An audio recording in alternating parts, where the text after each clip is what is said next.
we have to realize that this is a very what Aldous Huxley, who is one of the prime movers in this conspiracy, he called it a dictatorship without tears. Would you mind if I read a small quote from him? So that no, go ahead. Aldous Huxley, not to be confused with George Orwell, friends. If you're not well read, don't confuse the two. And the reason why I'm reading these quotes is because I want to emphasize that we talked about scholarship earlier on. One of the in life, when you are into these alternative subjects, you're often termed a conspiracy nut. But you see, what these detractors don't understand is that if you look up the word conspiracy in a proper sociological dictionary, like the Collins Dictionary, or get online and look up the word conspiracy, it will tell you that a conspiracy is only something that is reprehensible if there's two things that happen. One is that if it is too zealously or overzealously delivered, and if it is without any backup. Okay, that is what is reprehensible about any conspiracy. Well, as you know from the people on your show, and in my work also, yes, I do believe there's a conspiracy out there. I don't believe it's all coincidence. Oh, I don't. Yeah, look, here's the bottom line. We don't need to be labeled conspiracy theorists. We don't believe in conspiracy theory. We believe in conspiracies because the world has been, and always will be run on conspiracy bases. And since there are detractors out there, I want to make sure that they understand fully that in my work specifically, the delivery of these conspiracy facts is both eloquent and backed up by unbelievable proof. I go straight to the horse's mouth. I'm not so interested, like we talked earlier, about other writers in the genre. I go to the Carol Quigleys, and I go to the Colonel Mandel houses, and I go to the original sources, the Adam Weishaps and the Albert Pikes. I've gone to their work. These are the people who are the main movers in this. I've gone to the Freemasons and the Bilderbergers and their own work. People they're not hearing anything from me. I'm not, asserting any point of view. You're never going to hear that from me. As any great researcher, you're supposed to be a conduit, which is what you're saying. Right, and here is a perfect proof. Here's Aldous Huxley in his book, A Brave New World Revisited. He says the 21st century will be the era of the world controllers. The older dictators fell because they could never supply their subjects with enough bread, enough services, enough miracles and mysteries.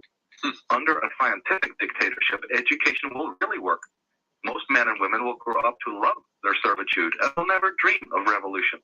There seems to be no good reason why a thoroughly scientific dictatorship should ever be overthrown. What he's saying there is that, two things come out of this. Not only is the man admitting cold-bloodedly that there is a conspiracy, that they're working overnight to enslave the human race, the man has the utter condescension to then say, but don't worry, folks, you're going to love it. You're going to like it. We're bending over backwards not only to enslave you, please understand, we're making it a dictatorship with smile. We're going to make it a dictatorship with tears. You're going to love it. And you're going to love us for giving it to you. And if you look around in this world today, I hate to point this out, but unfortunately, the dreams of these maniacs has actually come to pass. The worst nightmares of Marquis de Sade and George Orwell and Bertrand Russell and their whole clan are actually reality today. Thanks to the ingeniousness of these people, they were brilliant in their own way. Brilliant. And now they have unmatched technology. I suspect in the ancient past technology of this sort was around, but they have it now. And when he talks about scientific, he's talking about technology. He's talking about, the word technology is a very interesting word in itself. It doesn't mean what a lot of people mean. These are social engineers, people who are dedicated to controlling the masses. They understand that you don't just come out of Harvard and Cornell and suddenly get the reins of government in order to be able to steer the ship of state. That's a very complex thing. There's detailed operating manuals about how you control the masses of the human race.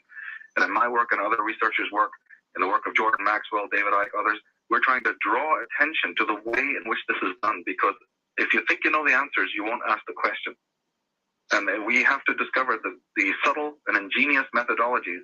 In my work, especially, I go very much into showing you what is the nature of these forces that control us, because we can't be free unless we're intimately aware of the kinds of psychic dictatorship that's being purveyed in our midst.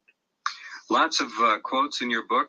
Yeah, because again, from the horse's mouth. You're building upon the actual work. You're not citing references and pontificating. You're doing it the right way. You're building blocks with irrefutable, incontrovertible facts. And I have a great belief. One of the reasons why I don't assert any major point of view in the book, I put these facts in front of people, they can make up their own minds, is because I have an unshattered faith in individuals' intelligence. I'm not like the school teachers and the scientists who can understand and look down at us.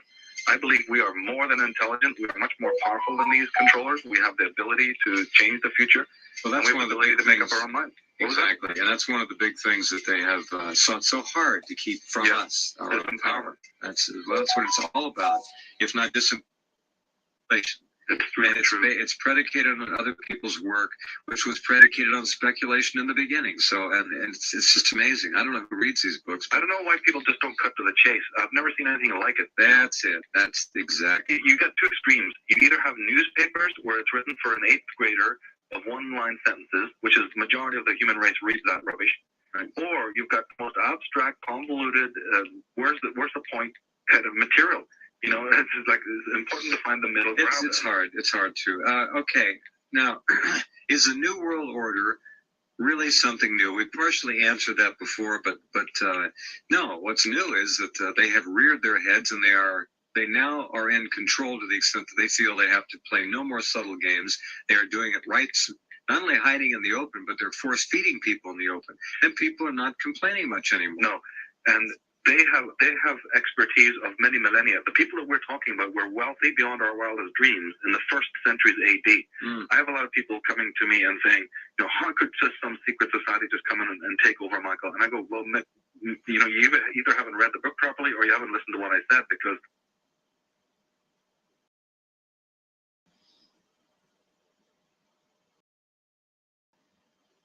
I'm not saying that any individual mafioso type secret society has just walked in and taken over. Right. No, it's not like that. These individuals have created the very cities in which we live.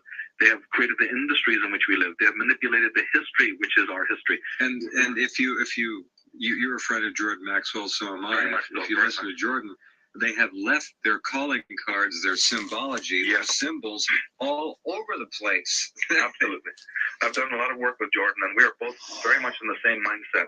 Yeah. That these individuals are not from this earth, that their end game is coming right now, very soon. You were right. We won't even have to wait till 2012, which is the Maya end date. We're going to see it by 2007. The person from Middle America is going to be telling us. You see, you were talking about being sort of more negative. I understand what you mean. You know what? Excuse me, but I didn't finish my thought. What I really am is a realist. I was going to say, that's what it's all about, is realism. Do you know something? As again, people need not be afraid. They should be actually glad that this happened, because it's more important for truth to come out on the surface. I mean, the whole homeopathic idea is to bring the disease out in the forefront, to strengthen the immune system so that you don't get disease. Well, there's also an immune system of the intelligence. There's also an immune system of the planet Earth. There's immune systems in the psyche, the collective psyche. We need to strengthen our immune system to get rid of these pathogenic forces that have been preying over us for many millennia now. And I personally believe, Jeff, and I want to really emphasize this, that the day of these individuals, these global planets, is coming. And all the saber rattling and all the machinations, they're doing it because they know that their time is short.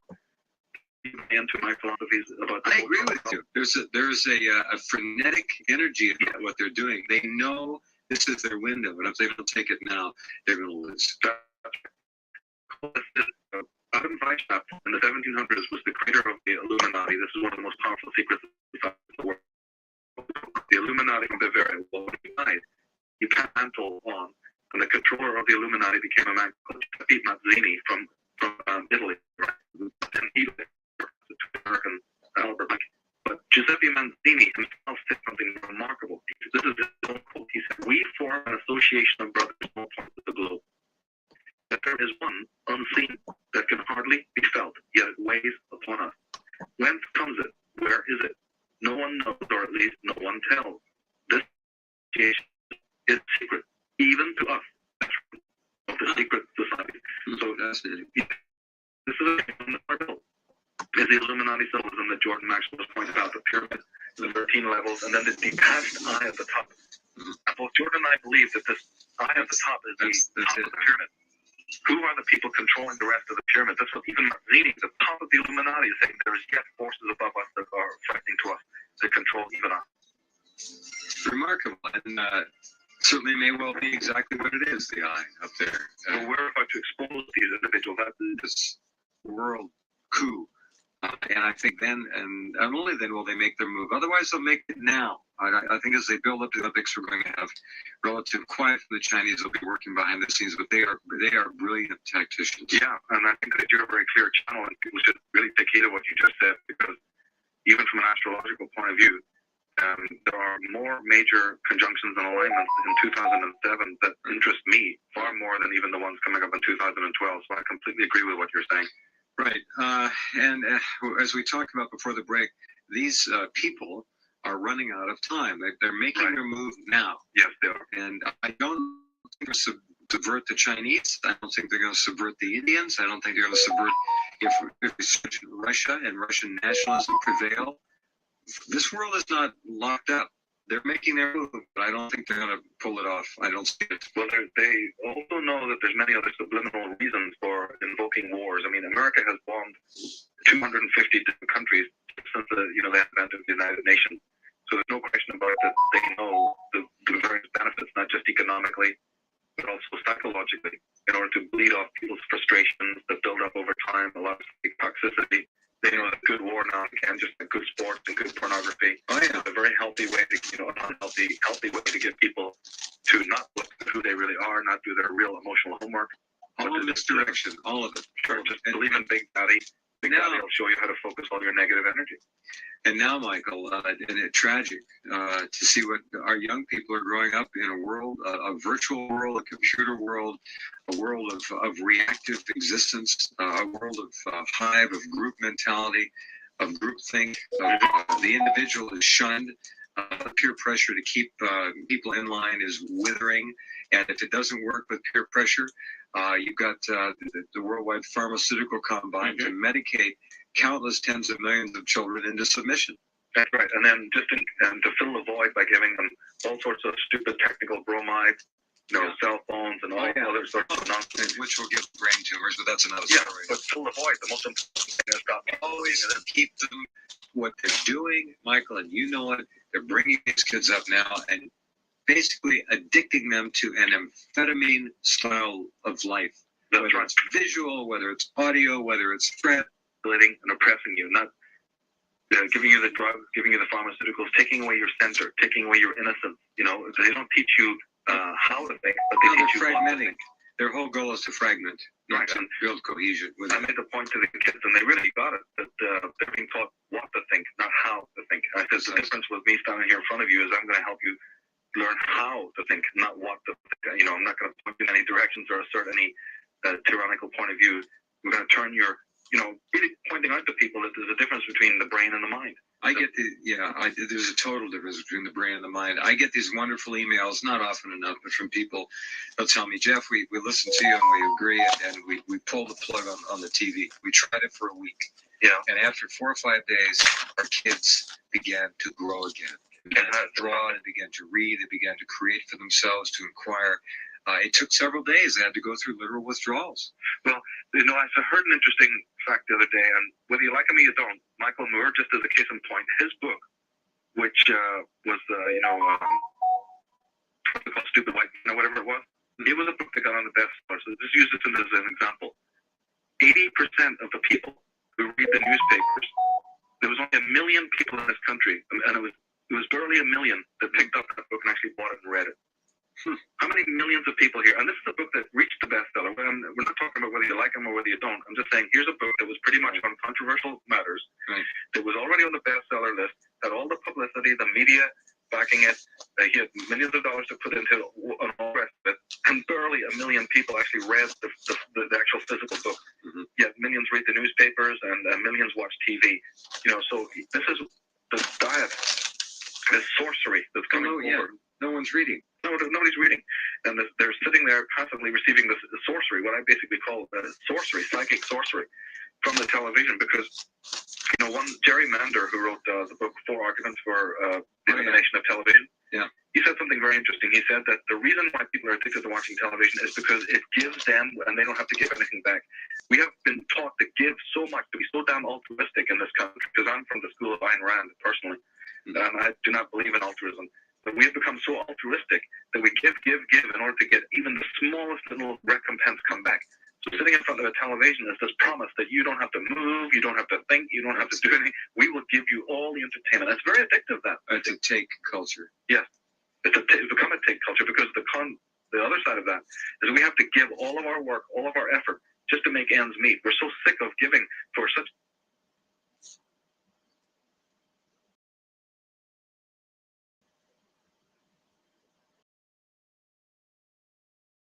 position. How could they? Your forefathers and mine were trapped to their feudal villages. It was literally a crime to stray more than 5 or 10 miles from outside your own village.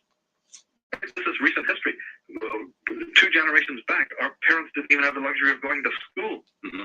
My father remembers when he barely went to school in Ireland, so we are only now coming up to be any kind of real intellectually empowered opposition. But I just heard Alex Jones. He's right. The Third World War is on its way. I mean, Ariel Sharon, the president of Israel, in 2002, he said World War III is coming, whether you like it or not. The 9/11 attacks were just the beginning. Now, wait a minute. That's no conspiracy theorist. That's Ariel Sharon, the head of the Zionist factions, who are busy day and night working on this strategy and basically control the American government. Oh, basically. There's the man telling you from his horse's mouth that World War II is on its way. No, they're not. Again, they're not hiding anything. No. They are telegraphing everything they're going to do. Right. And we're just so dumbed down. Yeah. I don't know what's wrong with people. They're so desensitized. They can't figure it out, and they don't. Look, it's too easy. The history of Michael Cremo, The Hidden History of the Human Race, one of the great titles of any book ever. The Hidden History of the Human Race is so enormous. It is so absolutely fantastic that most people would just dismiss it. They couldn't handle it. Well, can I tell you something very interesting? Yeah, we have about a minute. We have a minute. Well, it's hard to get into, but remember we were talking about whether the real original Nephilim are alive or not? Yes. Or whether it was their bloodline? The end of my work shows that the reason it's precipitating the end game is because, in fact, the tombs of some of these individuals, these ancient beings, are in Iraq and in Babylon. And there's a program to disinter some of these ancient beings and reawaken them genetically.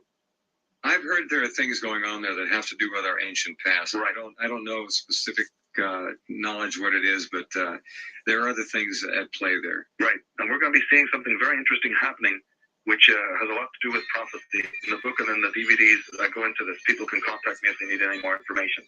At taroscopes.com or atlantisbooks.com. And again, the book Atlantis, Alien Visitation and Genetic Manipulation, only available through Michael's website at taroscopes.com. Thank you, Michael, for being here. Thank you for bringing back great classical, honest research.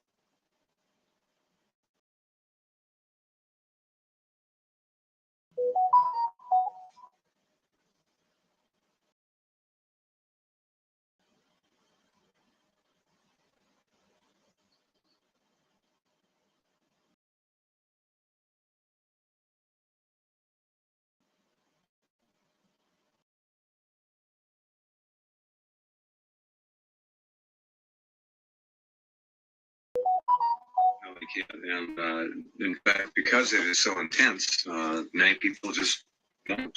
They can't do it. It's too much for them, and that's okay. The book is Atlantis, Alien Visitation and Genetic Manipulation. And we are, of course, playing God now with genes, playing with genes. And I don't know where it's going to end, but probably not in a very good place because of the propensity for humankind to do whatever it can do, right or wrong. If they can do it, they're going to do it. It's a very dicey and dangerous situation we're in now. But this is not new. Genetic manipulation apparently has been around for a long time. We just weren't the ones doing it. That's the bottom line. If I can, before we start on the book, a lot of people, and I really think we should honor this now in just a couple of minutes, Immanuel Velikovsky.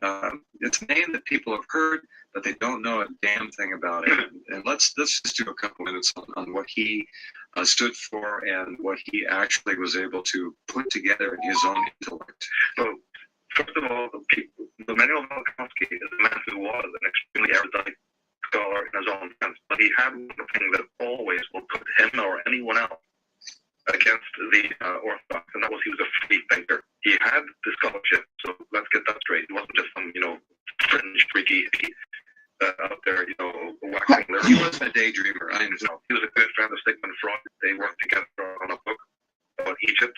But Velikovsky was a remarkable individual who did not just buy into what the Orthodox individuals have been saying about cosmic catastrophe. So Immanuel Velikovsky wrote about our solar system. He was an expert on the solar system. He knew that the planet Venus would be found to be the only planet in our system that would go on an anti-clockwise axis, which it was found that it does. Mm-hmm. He knew that the temperature of Venus would be exactly 800 degrees, which later was discovered. This is in the 1950s. Yes. Long before any of this was ever even remotely discovered, he understood many things about the celestial heaven. And he also, most important, why a lot of people need to know about Immanuel Velikovsky is that he was the one who basically understood that all the different civilizations and countries, no matter if it's the Vikings, the Celtic people, or the Maoris, or the New Zealanders, the Maya, they're all talking about catastrophe, but it's always been considered nonsense because, you see, it appeared that they're all talking about these events at different times. He realized that, no, they're not. These individuals just have different calendars. But if you make an objective calendar and you plot all of these individual time levels, time predictions, and you put them on to an objective calendar, they all turn out to be at the exact same time historically. So he basically rectified this lie that the Orthodox was hiding under, saying, well, of course, none of these people could be telling you the truth because they're all dating this thing at different times, and therefore it's preposterous and we didn't think about it. Pretty shallow way to dismiss anything, because these people have a lot to hide. They have inserted fallacious ice ages, millions of years in length between us and our ancestors, because they're desperate. There's a cabal in this world that is absolutely desperate. We know about different secret agendas, but what people need to realize is that there's a mega agenda coming down to us from about 50,000 years ago. It is imperative to the forces that control this planet to not let us understand where we actually come from.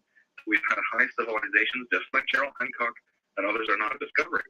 But Velikovsky and Beaumont and many writers from the 19th century have already been discovering this.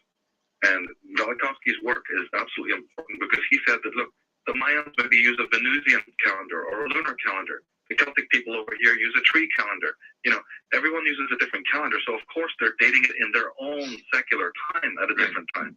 But let's not mistake the fact that these catastrophes happen at the same time. Right, and every culture, just to repeat what Michael said, has at its ancient basis a catastrophe. There's always one there. Now, how far, we go back somewhere between 11,500 years and 12.5, where Edgar Casey, of course, and so many others, and the geological record now shows something catastrophic happened. But that was not the only ancient catastrophe. That was one. Now, in my book, and that's exactly right, there are two catastrophes. Of course, in the millions of years our planet has been here, there's always you can't refute that. There has been a lot of travesties and upheavals, but the two that very much affected or influenced our actual history are very recent in time. In history, they're very, very recent. And one was the famous deluge, but that happened about 50,000 years ago. Mm-hmm. And then there was a polar shift, a polar axial shift that was happening about 13,500 years ago. And what your audience needs to understand is what we've discovered, and I talk about extensively, is that the science is now in to prove that Atlantis existed. And Atlantis comes from Orthodox official science from Oxford and Cambridge University and from MIT to prove that not only Atlantis existed, but with cataclysms in the very recent past, and there was this polar shift that sank the continents of the ancient world. Indeed. All right. Back in just a couple minutes, we'll continue our excellent conversation with Michael Tsarian. His book, Atlantis, Alien Visitation and Genetic Manipulation, is available. Just click on his name and take a look at his beautiful website. It's loaded, and we will continue. Kind of starts out and sums it up. During the next 10 years, the human race is destined to finally discover the facts about its true origins and its destiny. And they come far quicker than 10 years, Michael, but I think you're right. We are literally teetering on the edge of so many of these old paradigms of obfuscation, lies, and deceit and distortion falling apart. The internet's playing a role in it, but there's a great awakening among people who are interested in that kind of thing. This is what happens, I saw it in Belfast. The idea is that sometimes people need a good kick up the you-know-where in order to get back to the original principles that undergird our societies. We step away from that. We're going to go through I'm afraid a lot of very deadly and disastrous times before we get there. But that's all right. See, what we have to understand that the people of the That's light the normal are the cycle. fear. Right. No, that's true. That's a normal cycle. It's a normal cycle. I'm so glad to hear you say that because I keep, when I do talk, people will come over to me and go, I'm very solution oriented. I don't ever stop without giving major solutions, but still you have people who are in fear. And it's like the old cop dramas where they say, if you're not guilty, you have nothing to fear. Right. Well, it's the same thing that goes now historically. If you are connected, if you're centered, if your moral body and your spiritual body and your emotional body are sound, and you have not climbed on others, and your karma is in good shape, you have nothing to worry about, no matter if the earth changes. Because again, you see, there's a whole culture out there in the media to create a paranoid society. We have a situation out in the world in which they're desperate to have us fearing everything. All you hear about identity theft and germs in our houses and coming epidemics and oh my God, terrorists under the bed and food is impure and weather patterns are getting distorted and people just shiver under the bed without realizing, hang on a minute, this is all disseminated for a purpose in order to get you to be in paranoia, to fear, to be begging government to save your ass. We don't understand that a lot of this is totally unreal. And all delivered, all injected. The masses are being inoculated with all this crap by television. It's a diet. It's a drip feed diet. David Icke calls the television the hypnotist in the corner. And he's so right. It's a situation in which we are being drip fed. I mean, we have to realize that this is a very Aldous Huxley, who was one of the prime movers in this conspiracy, he called it a dictatorship without tears. Would you mind if I read a small quote from him? No, go ahead. Aldous Huxley, not to be confused with George Orwell, friends. If you're not well read, don't confuse the two. And the reason why I'm reading these quotes is because I want to emphasize that we talked about scholarship earlier on. One of the in life, when you are into these alternative subjects, you're often termed a conspiracy nut. But you see, what these detractors don't understand is that if you look up the word conspiracy in a proper sociological dictionary, like the Collins Dictionary, or get online and look up the word conspiracy, it will tell you that a conspiracy is only something that is reprehensible if there's two things. One is that if it is too zealously or overzealously delivered, and if it is without any backup. Okay, that is what is reprehensible about it. So his book is on Amazon, dated, published 1st of January 2006. Publisher Angels at Work Publishing. Michael Harrison is an Irish author and public speaker, author of many titles. Atlantis Alien, The Visitation of Genetic Manipulation. Trees of Life, Spacing Out Holy Description. Quite a lot, actually.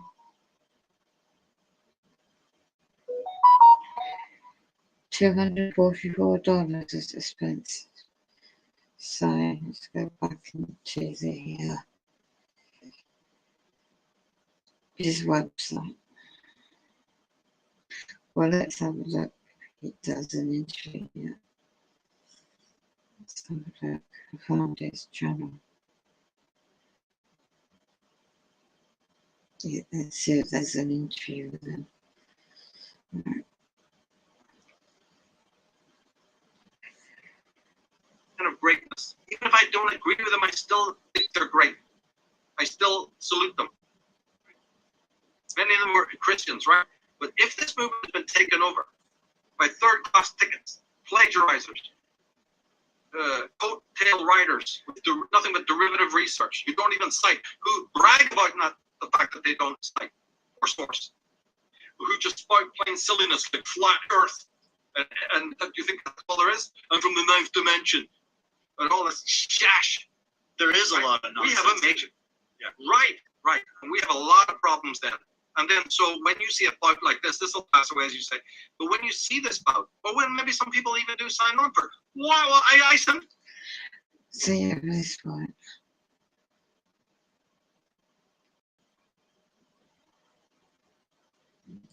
That's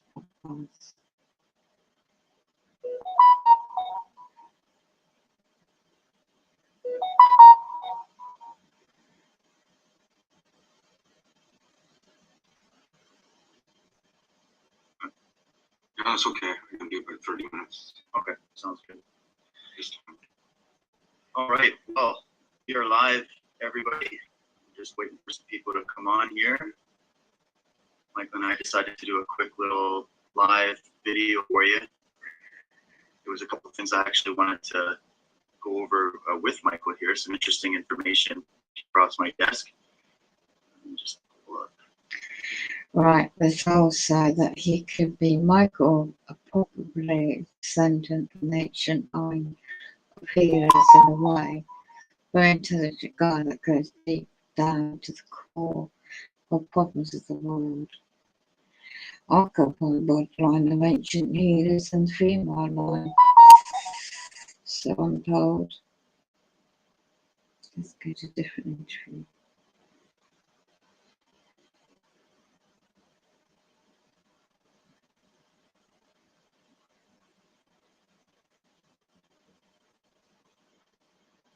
Okay.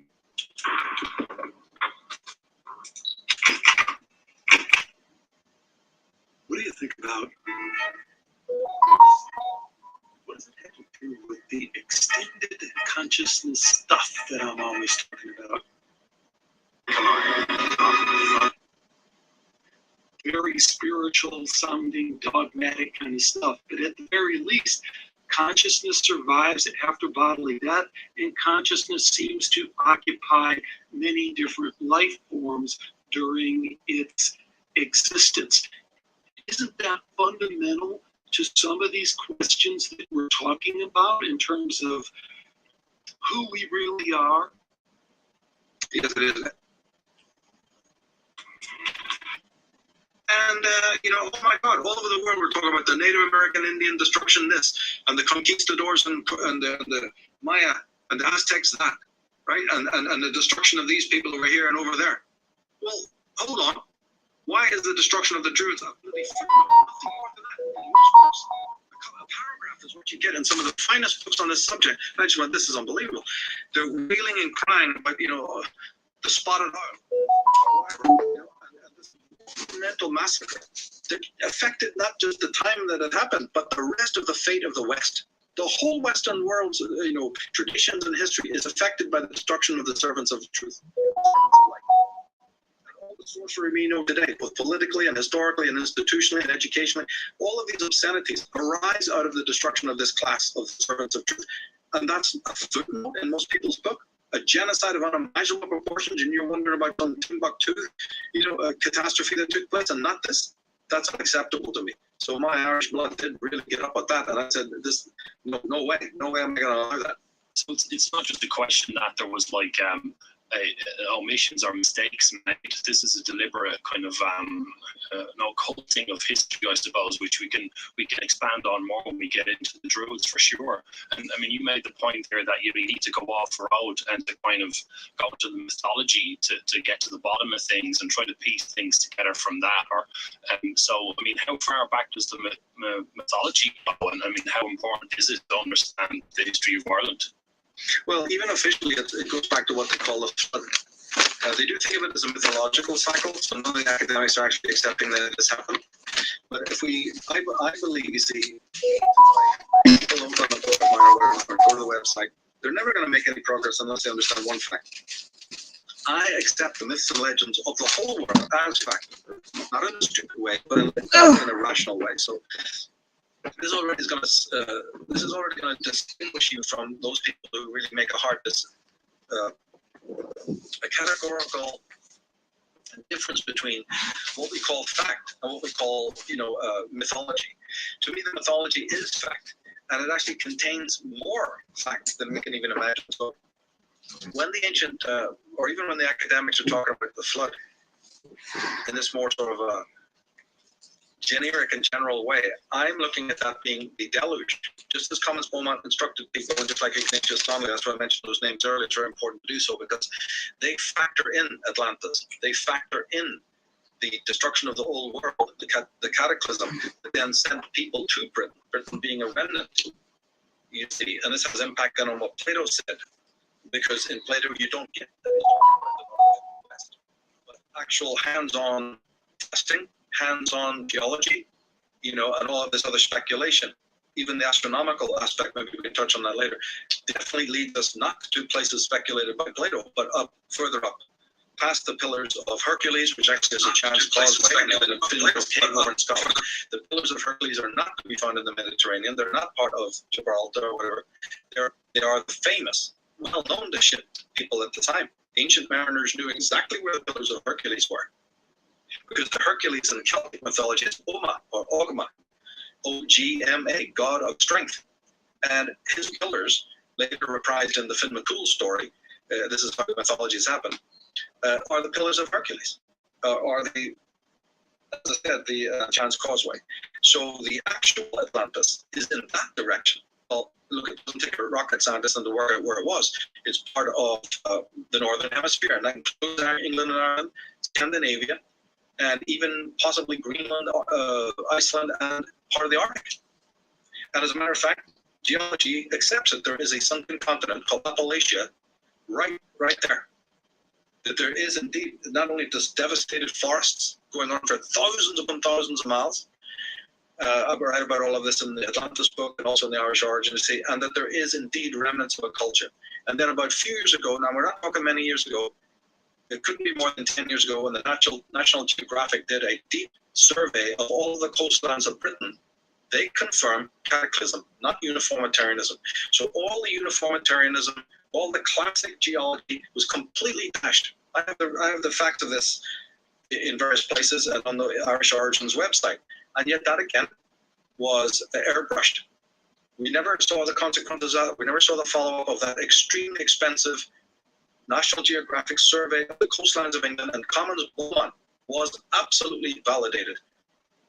That all the shelves that you can't see because the water covers it, but they did the sonar, they've done this with a new technology, and they discovered that the shelves show absolutely 100% evidence of cataclysm, not a slow, gradual, uniformitarian, you know. I'm interrupting this stream for some kind of news. It's implied that World War III will start this Friday. I don't know how true it is. This is from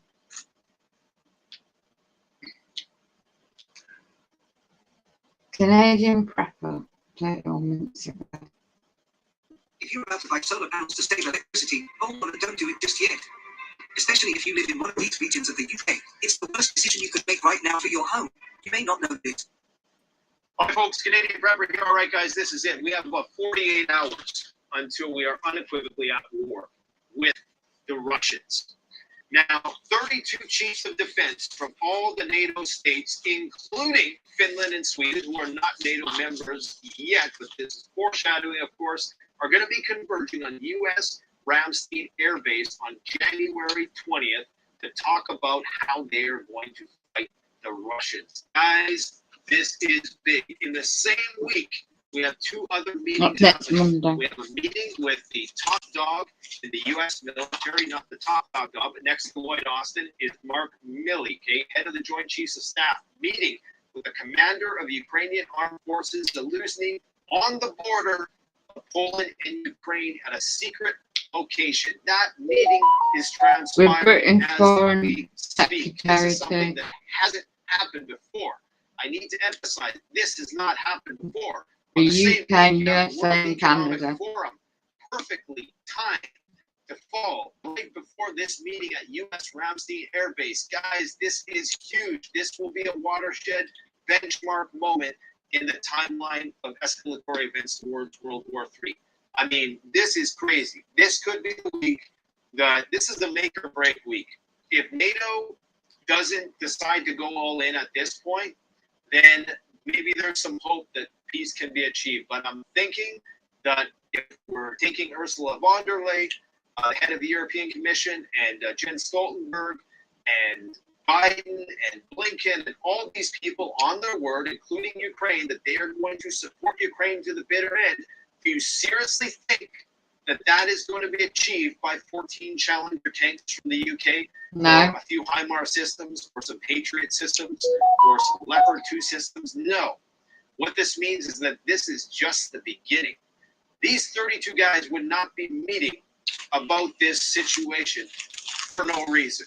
Okay, this is big, and you got to think if you're Vladimir Putin right now and you have all of these chiefs of staff of all the militaries that you're against, the NATO, the body of NATO is effectively designed to fight the Russians, all in one place, you got to know that his finger is hovering over a hypersonic button right now, because he could probably do a serious decapitation strike if he wanted to. I'm not saying he's going to do that. Exactly. Of course, that would elicit a nuclear response from NATO, the likes of which this world has never seen, and hopefully we never see.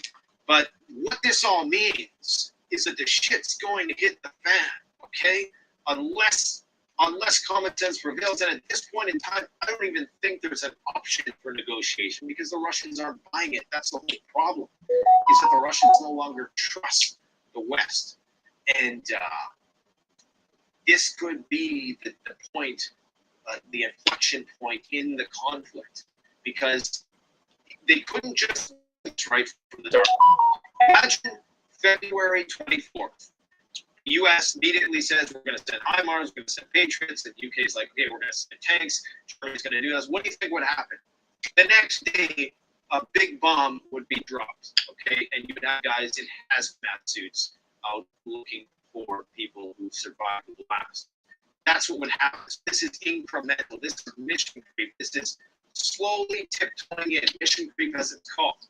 Because right now this is an attritional war, and apparently the Ukrainians have a higher burn rate than the Russians. That means they're losing more troops and resources in this attritional campaign. This is why they're reaching out for support. And we've been told time and time again that the Russians are running out of weapons. Well, it doesn't seem like they are at this point in time. And in fact, the Russians are going to be expanding their military, as we've been saying for the longest time. And they're very clever in how they're wording this. One thing you got to hand it to the Russians, and I don't speak to this from a place of preference, is that they're very good with the English language. They're very just good with linguistically, period, in terms of their propaganda campaigns. I mean, the Z campaign was genius. I mean, just one letter to symbolize the whole operation. I mean, that campaign in itself is genius. But the way they euphemistically turned everything from like special military operation to now they're saying we're going to mobilize, we're going to expand our forces by 2026. What they probably aren't saying is that 99% of that is going to come in the next 6 months.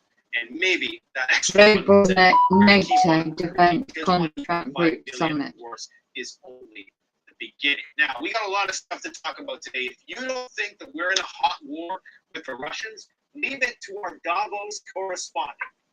I talked about Davos, didn't I? The 3 meetings happening this week, the World Economic Forum at Davos, the meeting with Milley and Zaluzny on the Ukrainian border, and these 32 chiefs of staff meeting in Ramstein Air Base. This is a week for the World War III ages. Now, let's hear what Ian Bremmer, correspondent in Davos, has to say via Yahoo Finance, okay? This is important. If you don't think that we're in a hot war, this is what all of the heads of state want to say but can't say, because if they said it, shit would change real fast. Listen to this. What we have to understand is 30 years of peace in the Europeans have been from it's over. And we're not in a Cold War with Russia. We're not a hot war with Russia. We're fighting by proxy in Ukraine. But Russia's ability to use disinformation, to engage in cyber attacks against critical infrastructure, to blow up pipelines or fiber, to have proxy engagement and terrorism on the ground in NATO, those are now active threats that Europeans principally are going to have to defend themselves against. That is absolutely underpriced in the market. Underpriced in the market. Yeah, tell me about it. Principally Europeans. Now, the reason why what he just said is so important, number one, he basically confessed, and you don't get to where he is by not being in the know, okay? He basically confessed that we're at war, we're at a proxy war with the Russians. It's not really a proxy war because we're fighting the Russians. It would be a proxy war if it was a proxy war since 2014. A proxy war is when you have 2 armies that are supporting 2 groups that are fighting with one each other. At least that's how I would That's how I would properly term a proxy war. We are literally fighting the Russians. Okay, there's a big difference there. This is not like Afghanistan or something like that. This is not Vietnam where we're fighting the Chinese by proxy. No, we're fighting the Russians, and that is very dangerous for obvious nuclear reasons. But the other thing he said was the possibility for cyber attack. That has been the going theme of Davos. If you haven't seen our many videos that we've done on cyber attack and the prospect for a major catastrophic cyber attack that would compromise one of the 12 areas of critical infrastructure that act as cornerstones of our society, then you better go and check those videos out. Because right now, the World Economic Forum has, in all of their intellectual splendor, have come to the conclusion, we're skipping ahead a little bit here, that a catastrophic cyber attack is very likely in the next 2 years. When I say very likely, we're talking about 93%. Okay, 93% of their experts, the 300 experts, claim that cyber attack, we're talking about a catastrophic. That word catastrophic is not a word that you use. Nothing. That is suggesting that we're likely going to see something compromised in our critical infrastructure. I speculated yesterday. I did the tinfoil hat video. It was late at night. I was feeling kind of zany, so I released that cut that suggested maybe this is how they're going to prevent bank runs in the future. They're going to say, oh, cyber attacks, sorry, you can't take out your money. There's problems with banks. Maybe that's what they're going to do, because if Russia starts winning this war, and if we start losing this war, Saudi Arabia is already talking about diversifying in terms of which currencies they're going to sell their crude in. And as Saudi Arabia goes the world in terms of oil, anyways, that is going to drastically weaken the dollar. De-dollarization will commence. People will start to get panicky, just like he said. Markets could potentially tank. It's not priced into the market. None of this cyber attack business is priced into the market. But the thing that they're saying here is geopolitical instability raises the threat. What are they talking about there? Just put Russia. Russian threat of global catastrophic cyber stock market collapse comes in, cannot enter Washington DC without a card. Oh, right. On the one hand, the World Economic Forum is saying, Hey, need to get like a dirty shirt, fight the Russians, help the Ukrainians, push the Russians all the way back to Crimea to give Vladimir Putin an excuse to use the nuclear weapon. And on the other hand, they're saying, well, we also got to prepare for a catastrophic cyber attack due to geopolitical instability that we're really not willing right now to sit down and negotiate. They're saying that they're willing to negotiate, but only with freaking neither side is willing to accept. So we know that the only potential outcome then is that one side gets destroyed. At least as things are right now, and I cannot see that situation changing because neither side trusts the other side. Lavrov already came out today and he said it's over. I mean, it's literally over. Nothing is ever going to be the same with them, and they've even backed out. We're going to do that too. There's several announced charters and treaties related to the Council of Europe. So these charters that Russia has shared with Europe, these treaties related to human rights and things of that nature, are now null and void. We have the New START Treaty. Oh, I wish I did the countryside. That's strategic arms reduction, nuclear weapons reduction between Russia and the United States. That's pretty much out the window. And at the same time, what else we got going on here? Well, I got a show for you guys today. The EU has set up a border. What great place to put a nuclear stockpile. Is this arbiter of what's to come? The egg is gonna bust, yeah. Reserved for atomic and chemical emergency response equipment. Now, what I kind of found funny, and they're saying that what this is going to be is it's going to be if there's a nuclear incident anywhere, it's going to this resource is going to be distributed from that central spot.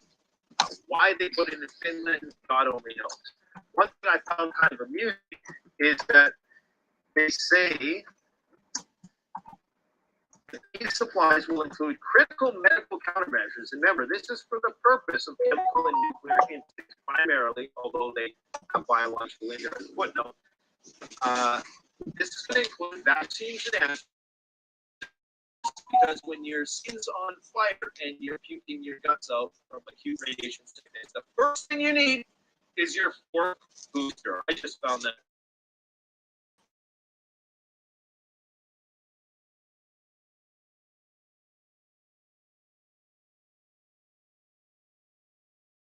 Do you think it's a good thing to do this?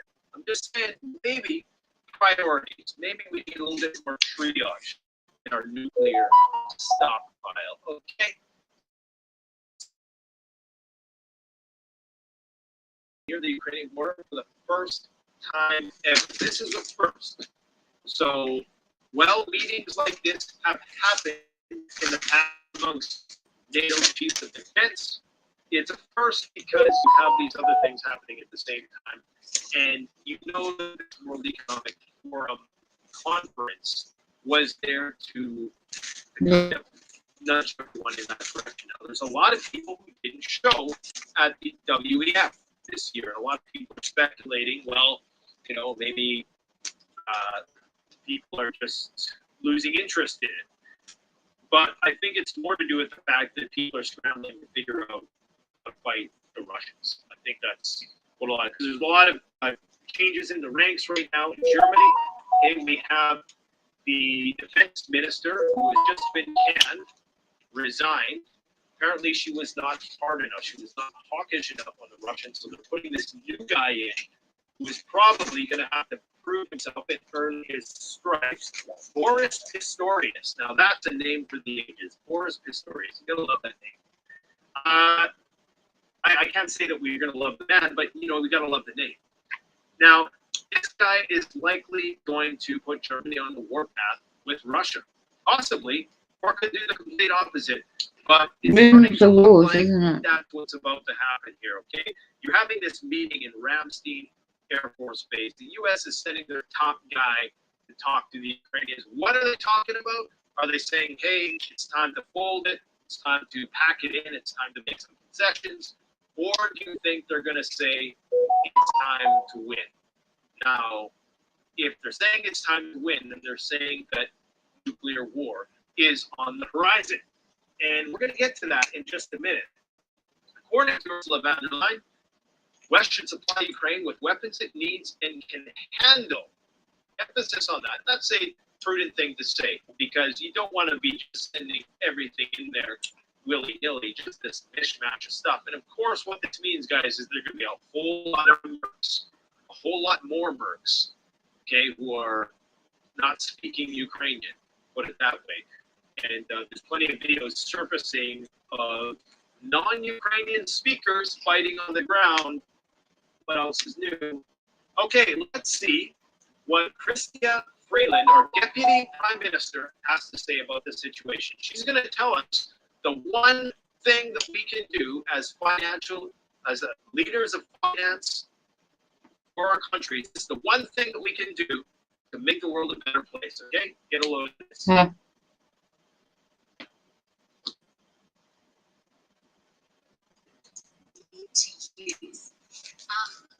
It's not about doing Ukraine favors we're talking about.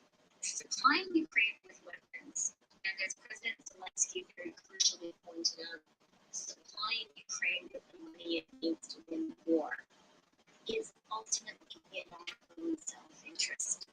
So I'm a finance minister, and if you say to me, what? This is like a try not to laugh challenge. Okay? Try not to laugh. What is the one thing that G7 finance ministers, G7 governments this year could do? This is next in line to Trudeau.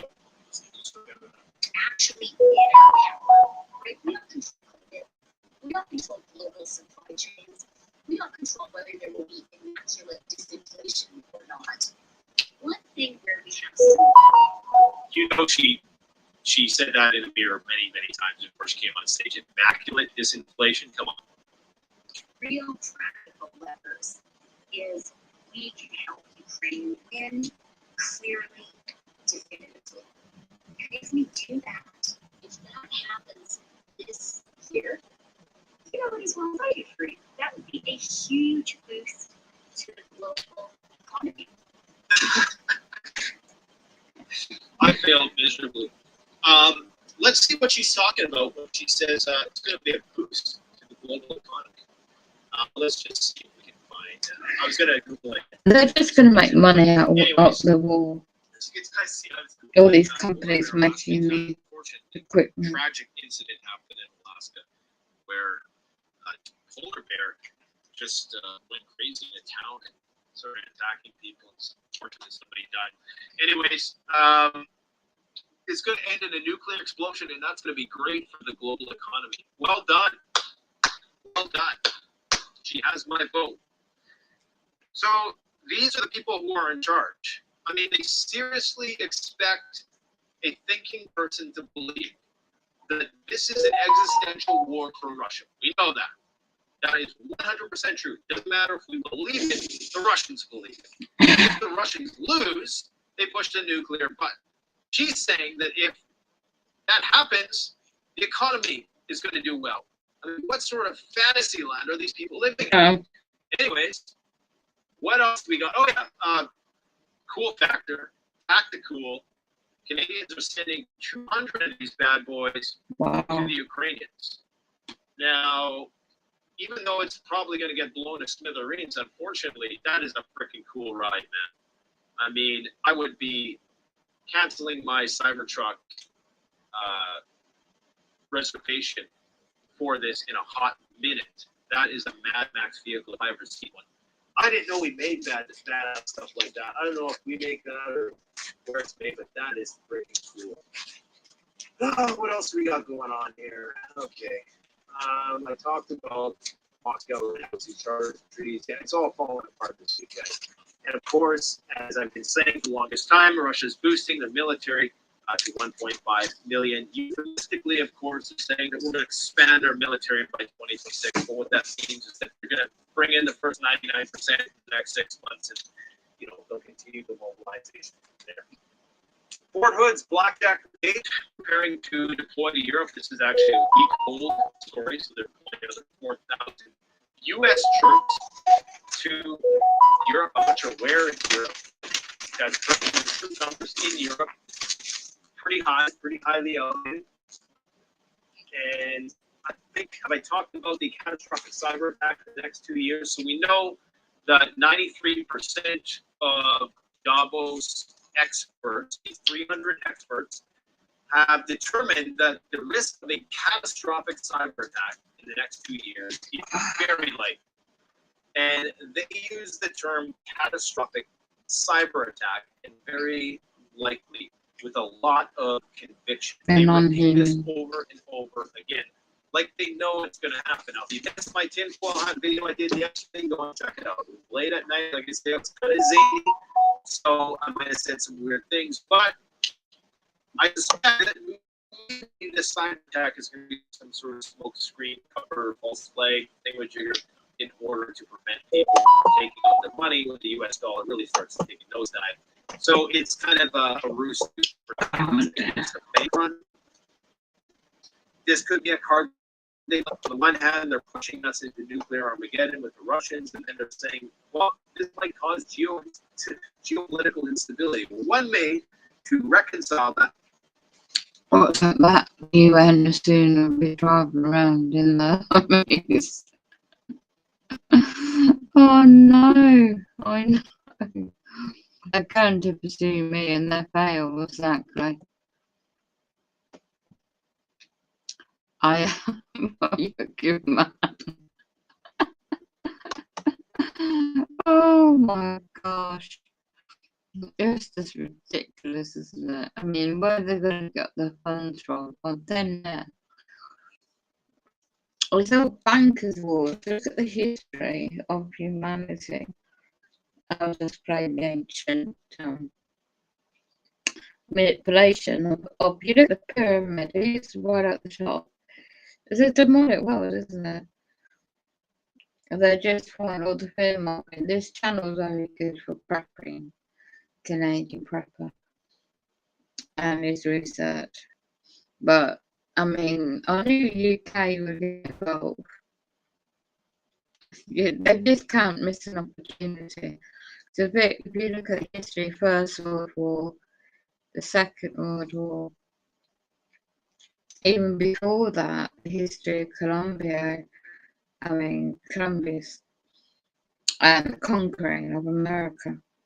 1700s, for example, or 1600s, even back further in history.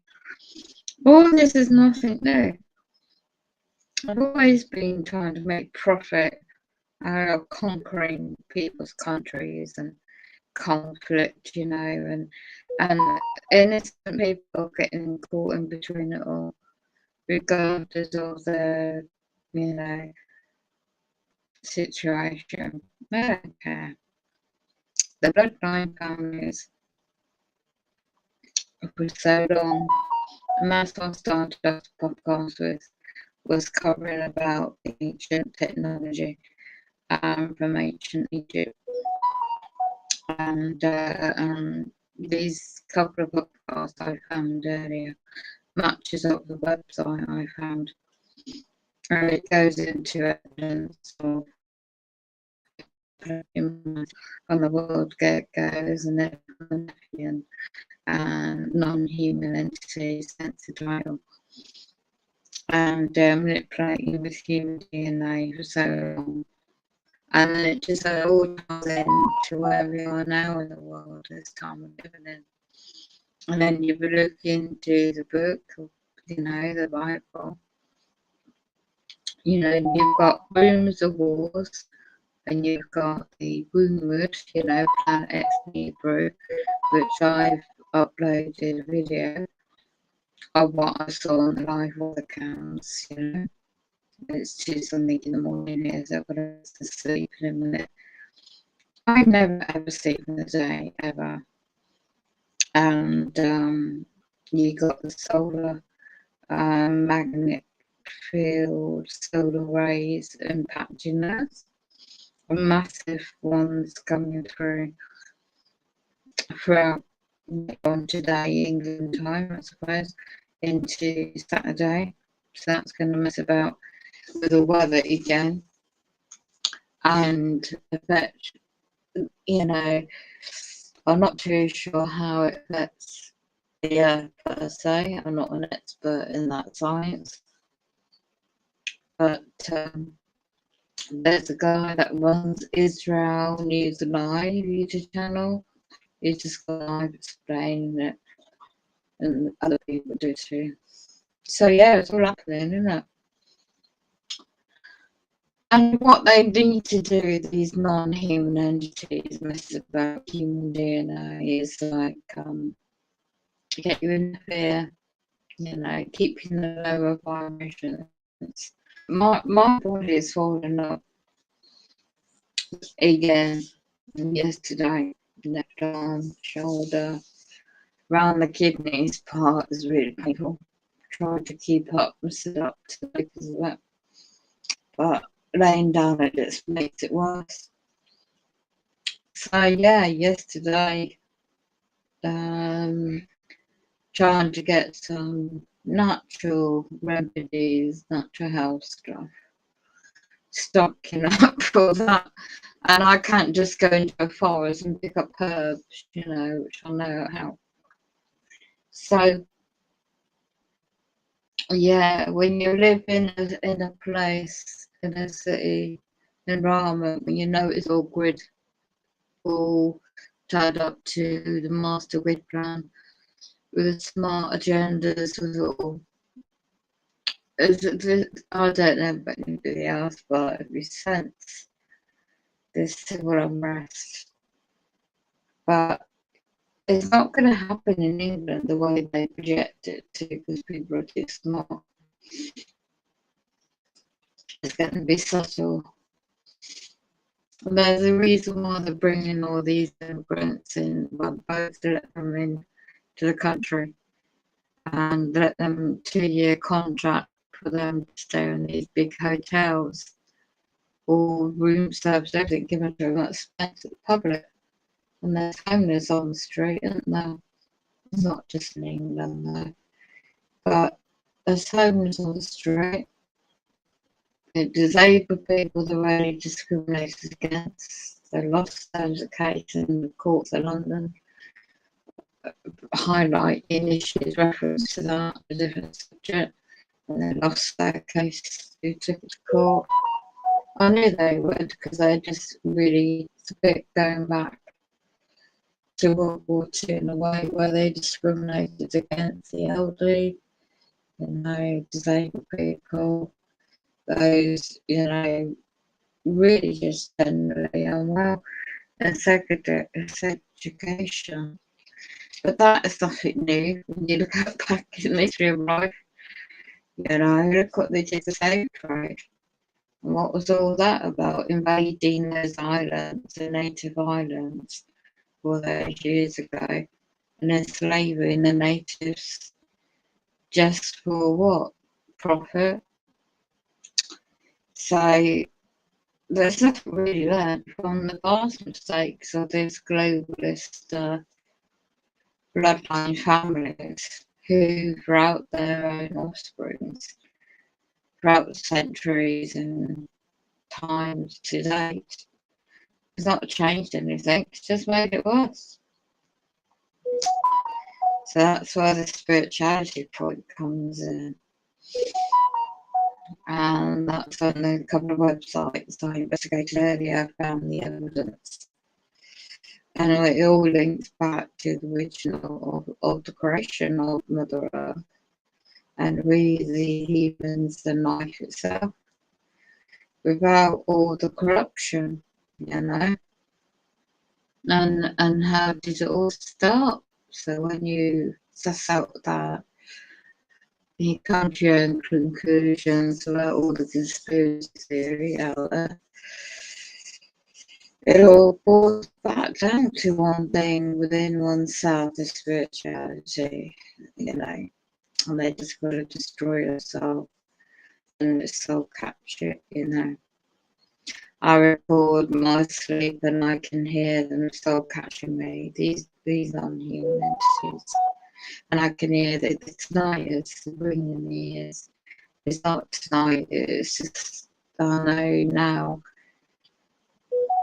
So many people for so long, interventional technologies, it's the 1950s, well even before that, Tesla technology, but more obvious patterns and documents available to research. They've been after the brain. If they can't get into your soul, they're going after your personal body. They're going to get after your, your genetics and brain. They're hacking into the frequencies of the ears.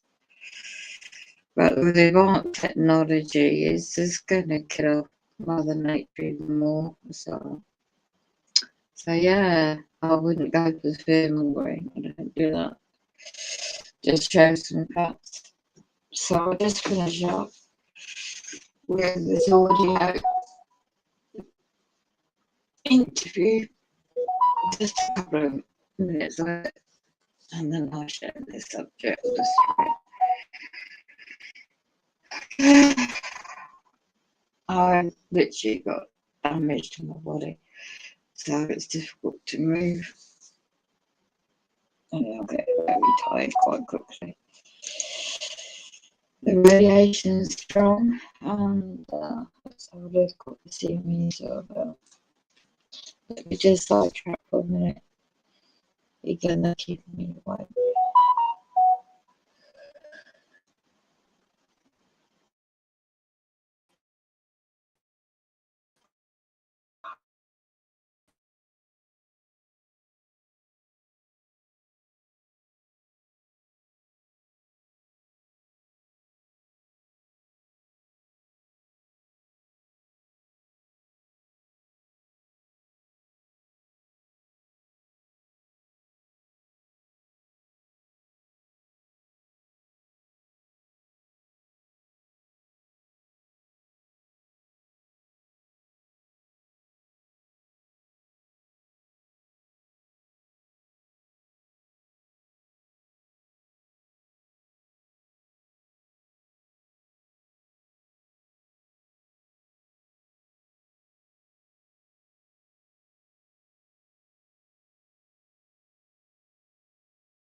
impure, and weather patterns are getting distorted, and people just shiver under the bed without realizing, hang on a minute, this is all disseminated for a purpose in order to get you to be in paranoia, fear, to be begging government to save your ass.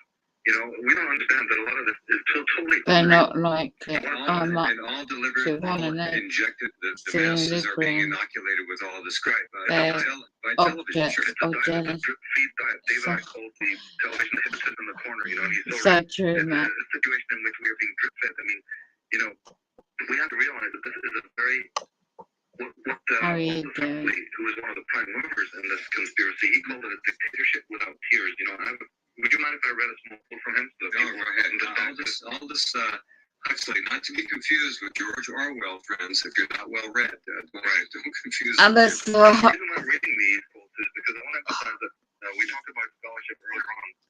One of the in life, when you are into these alternative subjects, you're often termed a conspiracy nut. What you see, yeah. detractors don't understand is that if you look up the word conspiracy in a proper sociological dictionary, like the Common Dictionary, or get online and look up the word conspiracy, it will tell you that a conspiracy is only something that is reprehensible if there's two things that happen. One is that if it is too zealously or overzealously delivered, and if it is without any backup. Okay, that is what is reprehensible about any conspiracy. Well, as you know from the people on your show and my work also, you know, yes, I do believe there's conspiracy out there. I don't believe it's all coincidence. Well, I don't. Yeah. Look, here's the bottom line. We don't need to be labeled conspiracy theorists. We don't believe in conspiracy theory. We believe in conspiracies because the world is run, has been, and will be run on conspiracy theories. And since there are detractors out there, I want to make sure that they understand fully that in my work specifically, the delivery of these conspiracy theories is both eloquent and backed up by unbelievable proof. I go straight to the horse's mouth. I'm not so interested, like we talked earlier, about other writers in the genre. I go to the Carol Quigleys.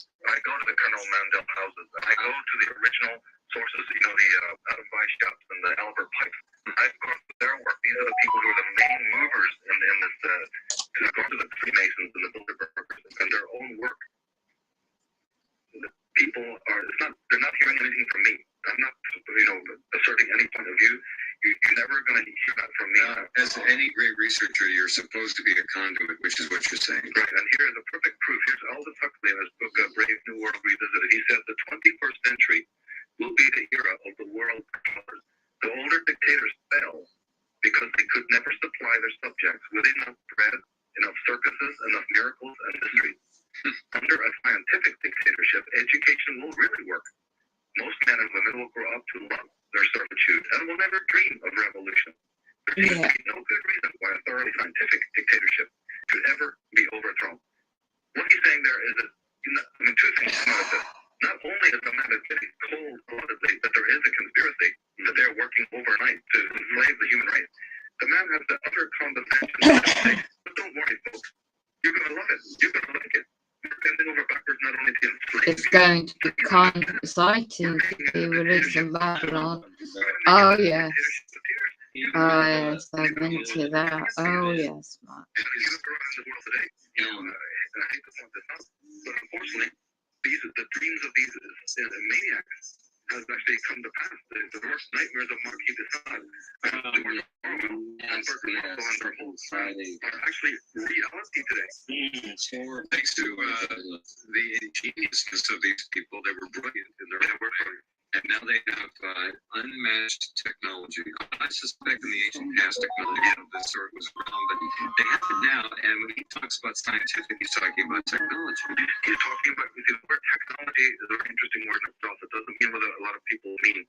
These are social engineers, people who are dedicated to controlling the masses. They understand that you don't just come out of Harvard and put it out the reins of government and be able to steer the ship of state. That's a very complex thing. There's detailed operating manuals about how you control the masses of the human race. And in my work and other researchers' work, in the work of Jordan Maxwell, David I, and others, we're trying to draw attention to the way in which this is done, because if you think you know the answers, you won't ask the question. And then we have to discover the subtle and ingenious methodologies. You know, in my work, especially, I go very much into showing you What is the nature of these forces that control us? Because we can't be free unless we're intimately aware of the They charismatic like it dictatorship when that's I'm being up purveyed and to under. one to eight. Lots of quotes in your book. Yeah, because again, from the horse's mouth. This You're book is building upon $200. the I actual can't work. afford You're that. not citing references and pontificating. You're Bible doing it model. the right way. You're building blocks with Okay. with irrefutable, incontrovertible Oh, facts. And I have a great belief. One of the reasons why I don't assert any major point of view in the book, I put these facts in front of people, they can make up their own minds, is because I have an unshattered faith in individuals' intelligence. I'm not like the school teachers and these scientists who can condescend and look down at us. I believe we are more than intelligent. We are much more powerful than these controllers. We have the ability to change the future. Well, And that's we have one of the the ability big to make up things. our own mind. Exactly, and that's one of the big things that they have sought so hard to keep from us. Disempowerment. That's what it's all about. If not disempowerment, misdirection, diversion, disinformation, it all boils down to the same thing. We are being massively socially manipulated, engineered, David. programmed to react, not to proact, but to react from the cradle to the grave to the agenda given to us. And most people, unfortunately, are being led right along that pathway and happily following along. All right, let's just try and skim through some of this fascinating story in Michael's book, Atlantis, Alien Visitation and Genetic Manipulation. A lot of people, of course, talk about the ancient visitors, those who came here and interacted with humans. And there are many stories about how it is alleged they interacted. But the point is the Anunnaki, whatever you want to call them, left. That's what almost all claim, but researchers not say. left. But Michael Tsarian doesn't think they left at all. No, I'm very much in the line of what William Bramley, whose book I very much respect, and Harold, what is it? Tell me. Yeah. God, the gods of Eden. right. When you look into the Celtic record, these my Celtic ancestors are not telling anybody that these Nephilim characters have left, nor does the Book of Enoch, nor do the vast majority. Jack Barringer, who wrote a book called Past Shock, he says that there are 30,000 texts, and that's just the ones that remain. We know how many books have been burned and how many have been sequestered away, but of the books that even remain, there's 30,000 that talk about visitations from other planets. And believe me, whether those are the Hubble, Vu, or any of the other records, they're not talking. I don't know where this whole idea that suddenly these guys are lost brothers and they've suddenly gone back to their own planet and they're just going to come down here and save us from ourselves. Later on, it's all total disinformation. The Nephilim are, first of all, not our brothers. They are our makers because they crossed their own alien DNA with us back approximately 50,000 years ago, and they've not gone anywhere. Their descendants have been ruling the world and moving history, manipulating history, moving it forward because of their own agendas, which I go into in the book. They are behind the major secret societies of the world. Now, are these? Excuse me, Michael, but are they the hybrid offspring of the originals, or are they the actual originals? No, the originals. This is a very interesting thing. To answer your question, from how we started this, the original Nephilim who came from outside our planet, they are not thought to be alive. Of course, these people do have very long lives, but they don't live for like 11,000 years. So it has been their descendants, certainly. And that's why bloodline. Certain scholars like Lawrence Gardner and others, and even Gerald Hancock, have been looking into this whole question of the bloodline. Amazing too. What they found is just amazing. It's wonderful. Well, you look at Bush and Kerry. Look, they're all related. Precisely. They're all in the bloodline. It's not a joke. And what people have to realize is it's not just the figures that I call the overworld figures that are bloodline.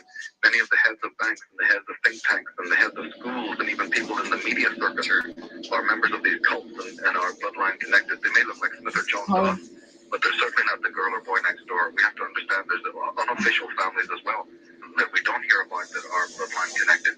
But yeah, the original Nephilim, if they're offspring that have been controlling the world, they keep tabs on who they are. They are certainly behind the Freemasonic orders and the different secret societies who maintain the records, and they keep the secret. I mean, there's a Masonic degree. Did you know that there's actually a Masonic degree? Higher. Which is actually called the Knight of the Great Secret. It's above 33rd. That's right. It's a very high degree in Freemasonry. I have the information here somewhere that actually talks about the very illustrious degrees where they are the keeper of the royal secret. That's it. It's the keepers of the royal secret. What royal secret? Well, it's the secret that the Templars kept. That there has been forces on our planet that have genetically manipulated us. Right. And we talked earlier about what my motivations were for getting into this subject. Yeah, hold on with that. We can also suggest that they have genetically manipulated us to keep us back, to keep us down, to keep us primitive, Right. easier to control. And I that's one reason why I think we haven't, quote, learned from history, and we're still killing, because genetically we've been held back one way or the other. Well, there's no question about that. In fact, there was actually, the reason for them, as you say, doing this to us was literally to create servants, to have a race of people that would serve, them, because they A serving class, looking of after course. themselves. Yeah. Right, sure, I got you. Go ahead. Yeah, the idea was that when you come here and you're vastly advanced, you want to slave a race of slaves. In the Popol Vuh, there's an incredible quote about that. I mean, you find it in the Bible and you find it in the Book of Enoch. But in the Popol Vuh, this is for people who are interested in the South American aspect of this. In the Popol Vuh, there's a quote. It says, "Let us make him who shall nourish and sustain us. What shall we do to be invoked, to be remembered in earth?" This is the God speaking, right? "We have tried with our first creatures, but we could not make them venerate us. So then, let us try to make obedient, respectful beings who shall nourish and sustain us." Now, that's just one passage, which, first of all, tells us why it was of great interest to the Spanish conquistadors to be burning these books, because if that's only an example of what was in them, we know that they didn't want these chronicles to be letting us know who was doing what to whom. Mm-hmm. But what that passage also brings out is that, yes, you're right, they wanted servants, they wanted slaves to help them. This is what Zachariah Sitchin's work brings out. And the Celtic tradition is the same idea. Yeah. They would suppress the centers of intelligence of the human being, right, and cut them off, make them divided from themselves. That's right. There is, I can't remember the part of the brain. Am I close anterior commissure? Sounds right. Something like that. Anyway, there are portions of the brain which are basically unplugged, which are genetically unplugged. It's that simple. It's as simple as that. And that's one thing that keeps many people, most people, are down on the bottom. Well, you see, also, it's been conditioning also. It's been an original genetic interference on our genetic level, atomic level. But there is centuries. Michael, excuse me again, but is there not a certain percentage of our DNA that is referred to as alien DNA, because I don't know where it came from? Yeah, and of course you hear these pop terms like junk DNA. Anything they don't want you to let you know about is either called dark matter or antimatter or junk DNA. These people are experts at tunnel visioning us, and it's called hidden in plain sight. We have all the information. You just have to know where to go to read it. In my book, there's a whole chapter, actual schism, which can be summed up as the term evil. And in May, I'm going to be at Conspiracy Con with Brian Hall and doing a talk on the origins of evil, again, approaching the work in the book to really hammer this home, because this is the most important question of our age. It's the question of our survival. How do we go about, like a dentist, going in and extracting these bad genes?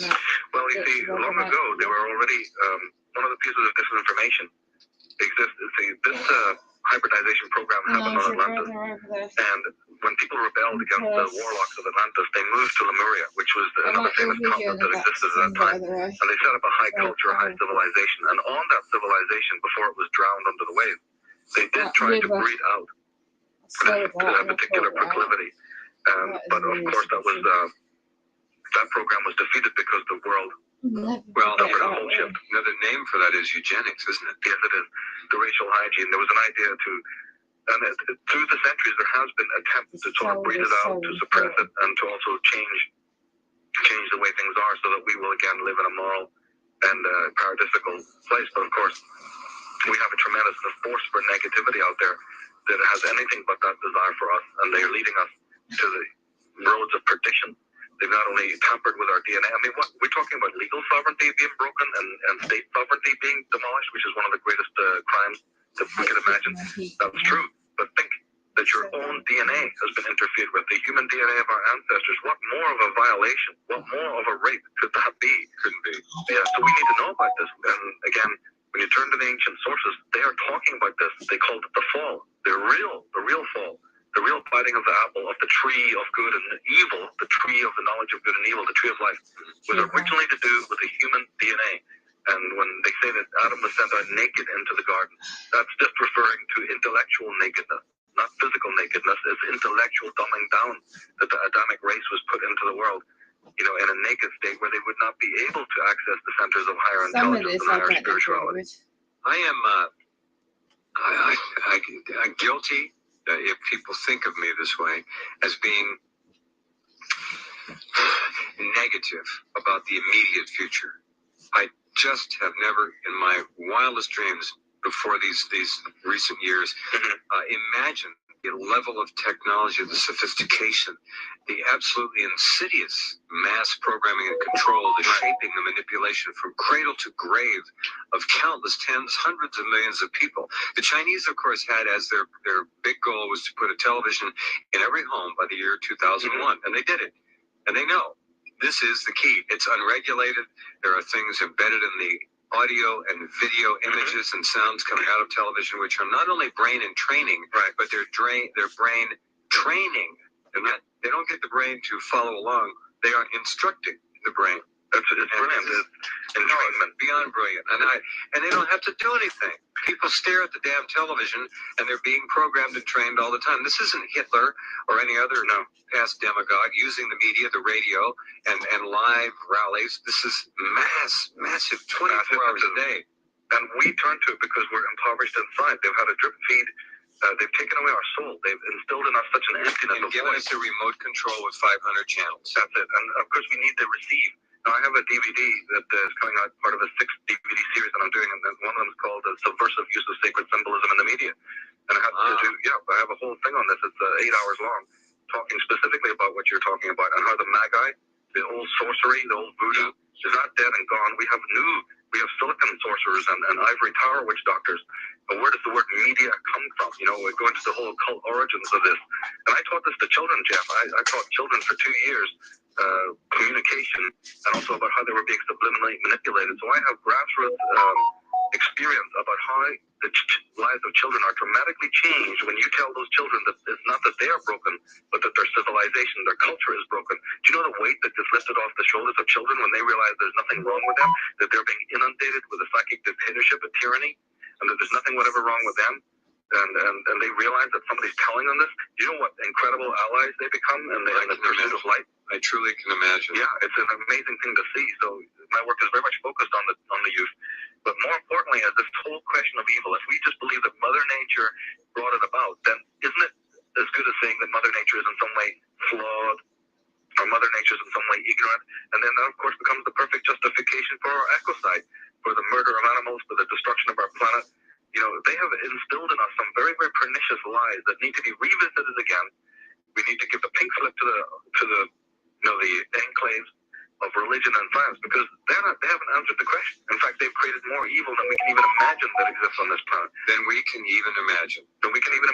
know that this? One interesting thing is that when the Nephilim came here about 50,000 years ago, in the Bible, as it says in the Book of Enoch, they did originally try, before they actually tried to do the genetic manipulation of us, they tried to mate with the women, and it didn't work. Here's from the Ethiopian ancient book from Ethiopia called the Kebra Nagat, right? Here's a small quote. It says, "And the daughters of Cain, with whom the angels had companied, conceived, but they were unable to bring forth their children, and they died. And of the children who were in their wombs, some died, and some others came forth, having split open the bellies of their mothers, they came forth by their navels." So here's something like out of Rosemary's Baby, where these aliens first tried to mate with the women, and it didn't work, and these monsters were born. And that's where they decided then to go to the next step and do the most taboo thing, which was actually to interfere with the human DNA. Wow. And this is what originally caused the majority of our psychic schizophrenia, basically, is what you could say. Ethiopian ancient text. Yeah, an ancient text. It's just one of many texts I refer to in the book that go into this. This is, again, a remarkable book. It should be read by everyone. Atlantis, alien visitation, and genetic manipulation. And we'll be back in just a minute with Michael Tessarian to continue our conversation. Michael Tessarian is my guest, and he has quite a bit. This book it's almost like picking up the most user-friendly reference book I've ever picked up. I don't mean that in anything but the highest compliment. It's loaded. I appreciate that.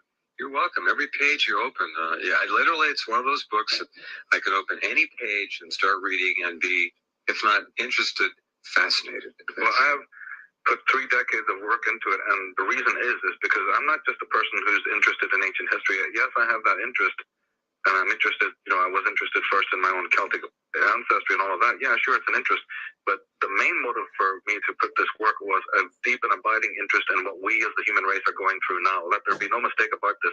This is not a book of just some dry ancient history about what happened, thousands of years ago. I salute you for putting basically all of it in one book and not cranking out 11 or 12 books. Yeah, I have no interest in even doing another book on this.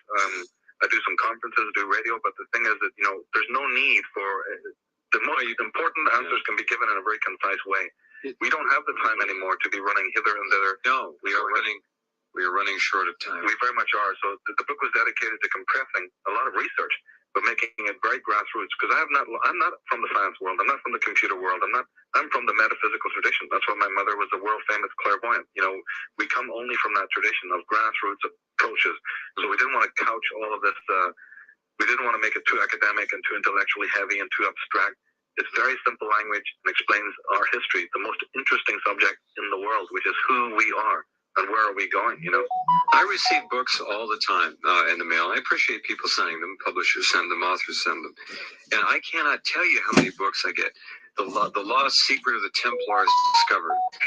The Ark of the Covenant found, and whether it's Secrets of the Ark, it goes on and on and on and on and on. It's an endless of basically nothing. It's all speculation. It's predicated on other people's work.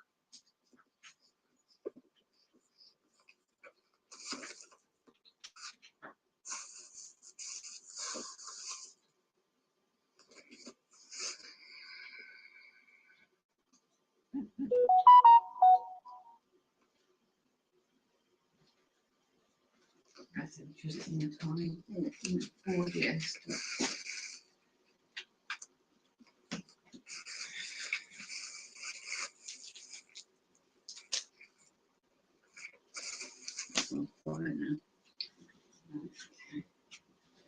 So, there we go.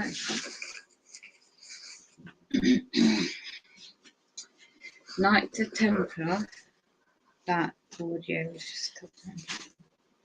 I'm going to put over my knee. The radio. Let's have a look.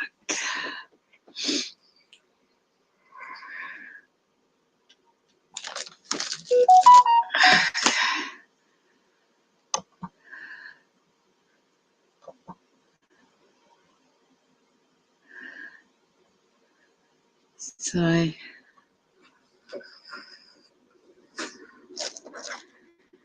what ends 74. Now I just basically cover this deprivation, not pain in my leg. So UK now is 19th 1st 2023, and I'm going to do a screenshot on the weather.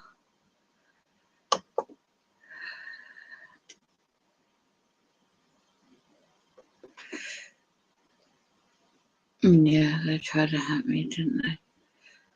So,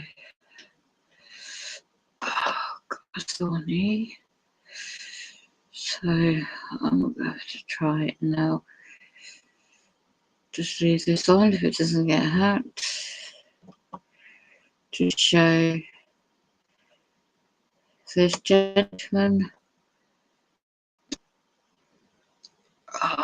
I'm getting tortured at the moment with frequencies in my body. And there's strange demonic entities that are in and out of this block. So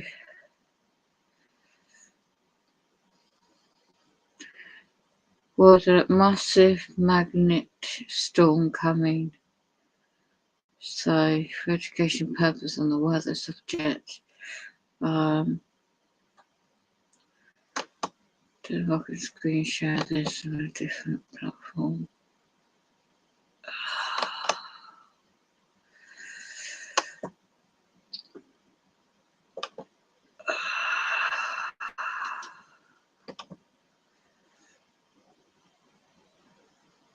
Not sure if I can do it. I'll play the audio. Right, I can do the weather. And then while I do that, I'll play the audio about the earth changes. This is live Scotland weather cam. But it'll be dark at the moment. By the time I wake up, it will probably, don't know what time that will be. Right, I'll go back into the audio. Israel Live News.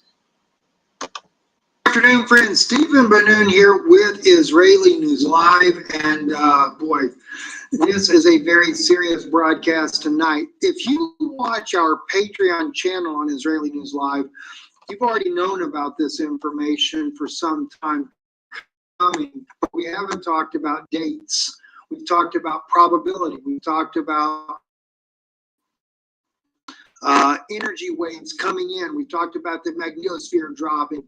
We even published on YouTube for the first time, going into Mike from Around the World on Pastor Paul Begley's program, and where he's been talking about the veil dropping, which is the magnetosphere, seeing things like you've never seen before, and he'd say, not too distant future, you're going to see these things. All right.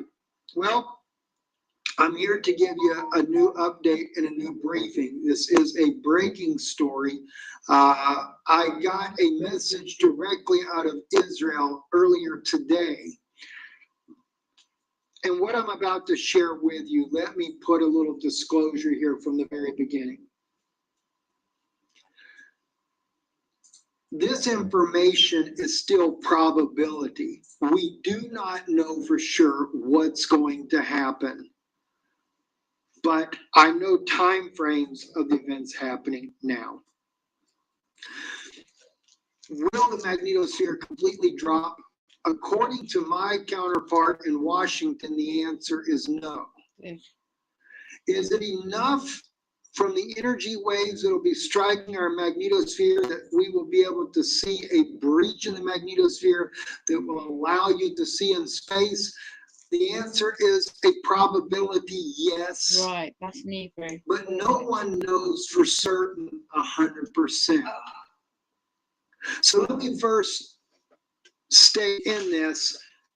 Everything I'm going to speak to you about, even though you're going to be looking at Russian news sites that are now telling these things, it is still probability. Yeah. No one knows for certain 100%.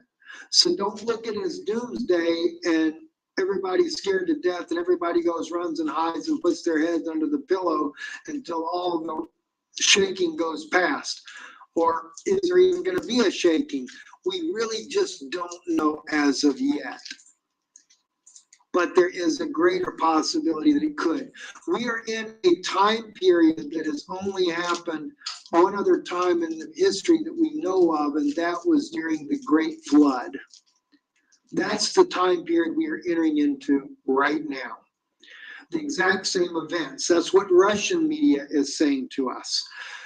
Israeli intelligence shared with me today, though, that the elite are going, Israeli government elite are going underground.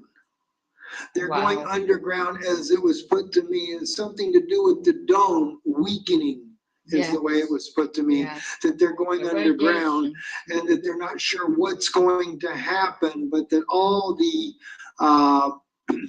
issues that are happening on the planet right now, whether it be redirection of resources and of course the economy, destabilization of the economy, is all smoke and mirrors put there for you as a distraction. The real issue is what's going to happen above. The way the Israelis put it is because the weakening of the magnetosphere, we are at a much greater risk of asteroids and meteorites hitting the Earth than ever before. So those people out there that like to tell you, oh, you don't have to worry about those people that scare you about giant asteroids hitting the Earth, because after all, the Earth has this magnetic core, causes a magnetosphere, which is a buffer against big asteroids coming in. Yeah, little bitty meteorites might slip in because they don't have much iron content, but the big ones can never hit the Earth, because guess what? We got a magnetosphere and boom, it shields everything off the Earth. That is true. That is true. But when the Earth is being bombarded by energy waves that cause your magnetosphere to be violently attacked and weakened as a result, whatever is in the neighborhood could come tumbling down. That is a probability. Does not mean that it will happen. So all the little naysayers out there that are going to watch this and say, oh, Steve said last year this is all going to happen and nothing ever happened. Well, even the Russians are talking about this as well. So again, things are probability. We don't know for sure, but it's the other reason why we had the XP-37 up in space for 900 days, trying to put in a grid system, a laser grid system, to be able to detect these smaller asteroids that could be a potential hazard for us, so that when the magnetosphere was taking these huge punches, we would have a way to protect ourselves. I actually have here on the air, it's one of the Russian news channels there, and what they're depicting there is how that these energy waves are also affecting the health of people on the Earth. Yeah. You are going to be impacted. And by the way, tomorrow, the 19th and the 20th, are going to be the first 2 days where we're going to get hit by these waves that are going to be hitting the Earth, and then again on the 26th and 27th. Let's go into one of these Russian articles right here for you, and it's already translated in English for you. I don't know the name of that in English there, Career, sreda.ru. I'll put a link in the description for you below, as well as to our Patreon channel for those of you that like to catch a lot of this information. It normally only shows up there, but because of the seriousness of the information, I've decided to put it here for everyone to be able to see. January 19th, 2023, magnetic storm, pulsating waves of solar plasma. And by the way, I was told long ago by my own counterpart, like I said, Russian media tends to still tell their people, whereas America will never tell anybody. It's all classified over here. All right? Anyway, this is what they're saying to you. This is what Mike from around the world has been warning you about. So let's listen to see what they have to say here. Pulsating waves of solar plasma paused for 11 years to attack the magnetosphere. So see, even 11 years ago, they were anticipating this to happen, but there was some type of pause. A flurry of powerful geostrikes attacked the Earth. The Earth's magnetosphere will have to experience stress. Chaotic solar flares began to attack the mesopaths with powerful geostrikes with a force of 3 points. Now, I'm not really sure what the point system means. I'm just going to read it to you what it says. Despite scientists' prediction that solar flares are over, the main star of the galaxy is again behaving obstinately. The sun's plasma is extremely hot and continues to run amok, provoking pulsating solar flares that range from Class C to Class M. The last time on January the 19th, the strength of the flares reached Class M in 2012. 11 years have passed since then. Such unfavorable space weather is already inexorably affecting the Earth. Since the evening of January the 18th, the magnetosphere began to be attacked by geostrikes that with a force of 3 points, according to previously published forecasts on January the 20th. The situation will worsen and the Earth will plunge into a more violent storm, which will reach the mark of 5 points. And by the way, with just the 3 points, Pastor Anthony, who will be on with me come Friday night, was sharing with me that the magnetosphere actually rolled back as a result of that. On January 19, 2023, the magnetosphere weather on the Earth will be stable. Geoshocks and large squall with short breaks will attack the magnetosphere with powerful impacts on the red zone of activity relating to the upper boundary of Class C or Class medium power. However, the situation may change. The sun again decides to act not according to the scenario.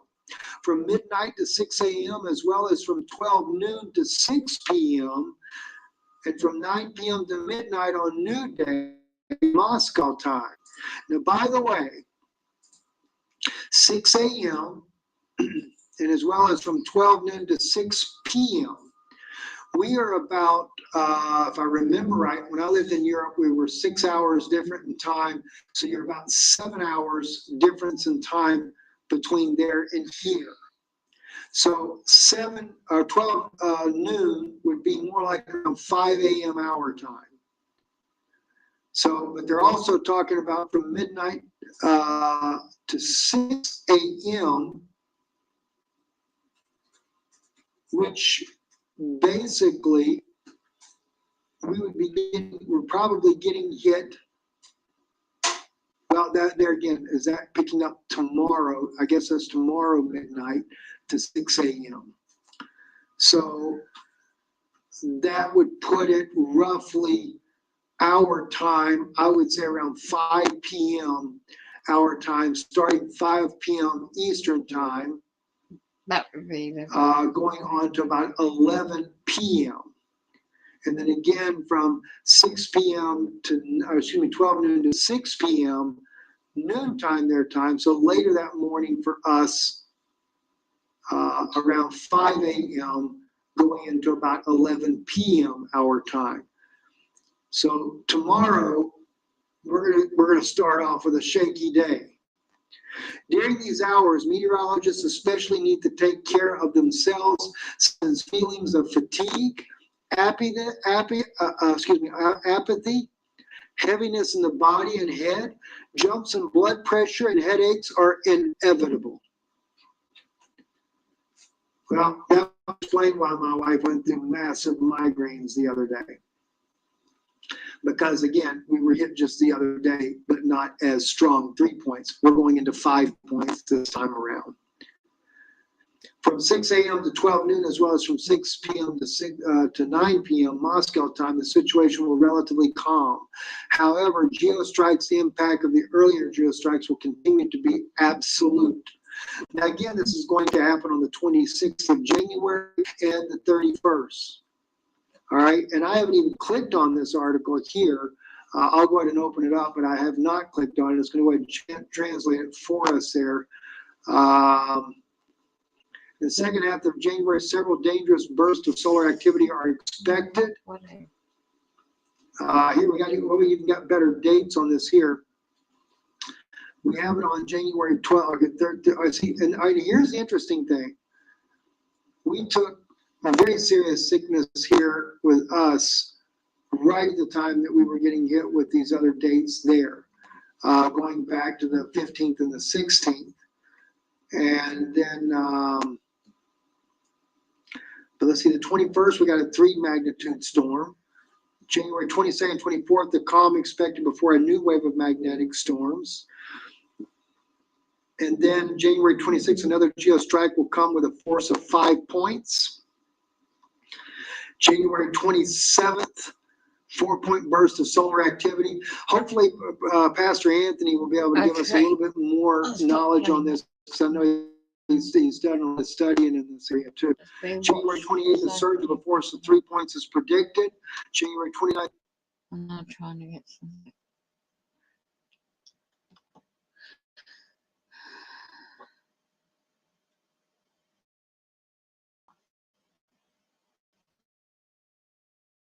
Good brother. That's one of my favorites right there. That song speaks to me. I don't know about you. You know, everybody has a certain songs that speak to them. That one does. It's got quite a message. Yeah, protection, Lord Jesus Christ, and all the times of it.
Mm-hmm.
No,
the program's designed to drive you that way, but you don't fall for it. It's like a game of mind.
Mm.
Oh, come on, man.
Okay.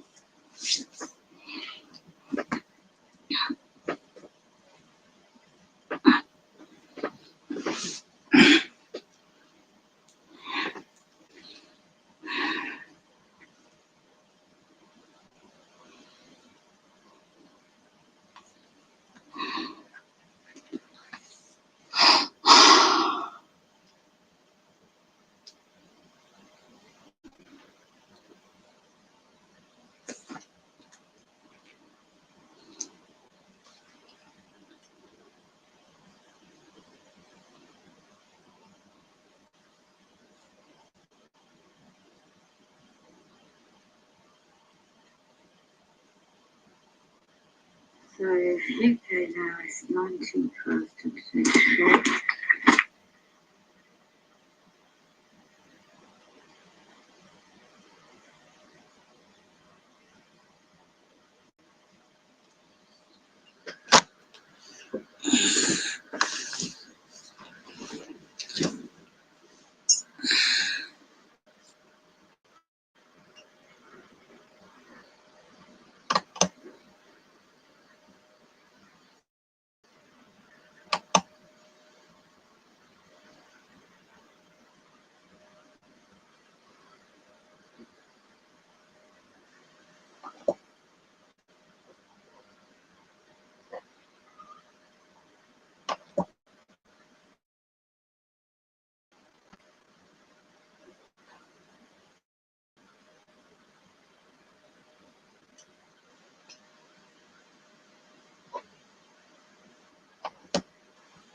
Well, it's like that means something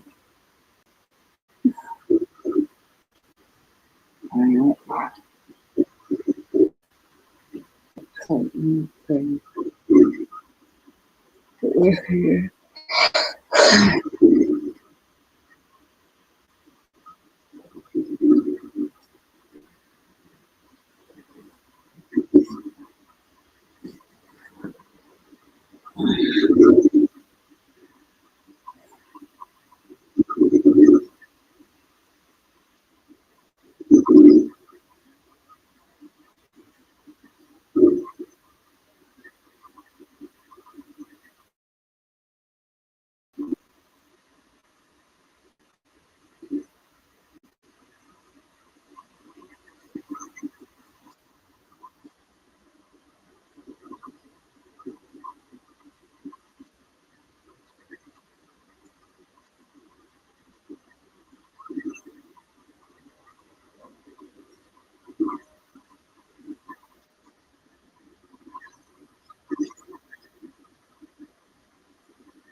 Know what they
Wake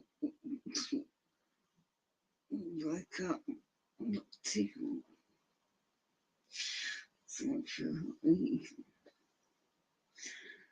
do I write something?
No, the program don't drive you that way. You don't fall for it. Because then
going to say?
No, I won't. On paper service, expect service.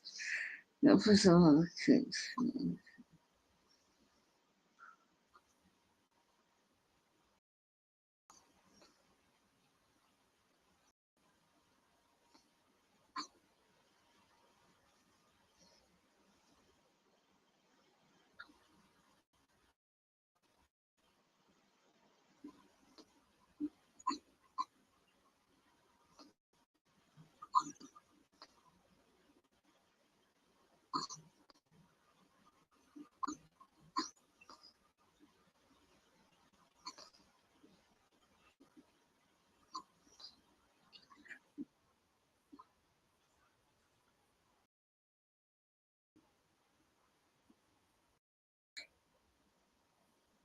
Charlotte, what?